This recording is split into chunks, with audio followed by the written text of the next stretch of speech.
There's a massive conversation about AI happening right now, and almost nobody is asking the most important question. Where is all that power going to come from? AI data centers are driving electricity demand at a scale that the grid has never seen, and that has real consequences, not just for utilities, but for everyone connected to the grid. Higher prices, more congestion, greater blackout risk. Today, I want to focus less on the problem itself and more on what companies, institutions, and large energy users can actually do to protect themselves. Because waiting for the grid to catch up, that isn't a strategy. And if you value conversations about energy that focus on control and solutions, not panic, click the like button, hit subscribe, and turn on alerts. Now let's get into this. So AI data centers aren't just consuming an incredible amount of electricity. Their consumption is constant, concentrated, and really unforgiving. A single facility can consume as much electricity as a city. And when multiple facilities come online in the same region, they create stress that ripples across the entire system. That stress shows up as rising electricity rates, as new grid charges and riders, tighter capacity margins, and increased outage risk during peak events. And here's a key point. Those costs and risks don't stay contained inside the data center fence line. They get spread across the grid, which means anyone using electricity that has nothing to do with AI, hey, you still end up paying more and facing greater reliability risk. And people assume the grid will adapt. Eventually, it probably will, but not on your timeline.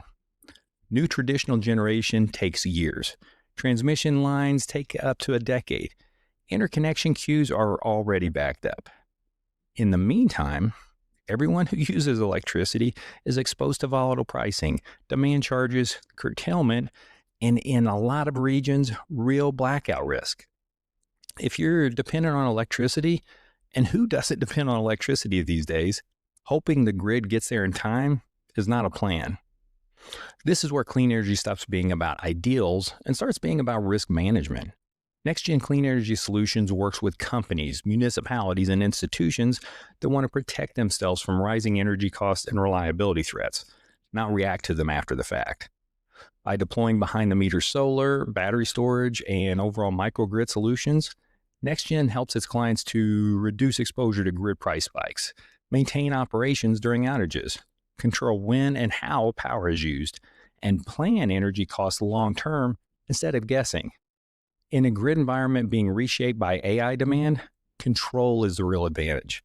You can learn more about how that works in practice by emailing to info@nextgencleanenergy.com. And that takes us to what forward-looking organizations are doing right now. They're not trying to outbuild the grid, they're building around it. On-site solar reduces baseline grid demand. Battery storage handles peaks, outages, and demand charges. Microgrids keep critical operations running even when the grid fails.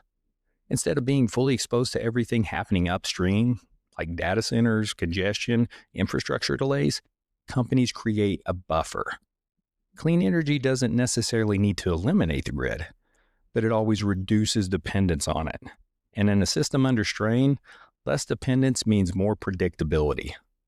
So AI doesn't look like it's really going to slow down. Electricity demand isn't going down, and the grid certainly won't transform overnight. The folks that stay ahead of this shift aren't waiting. They're building resilience now.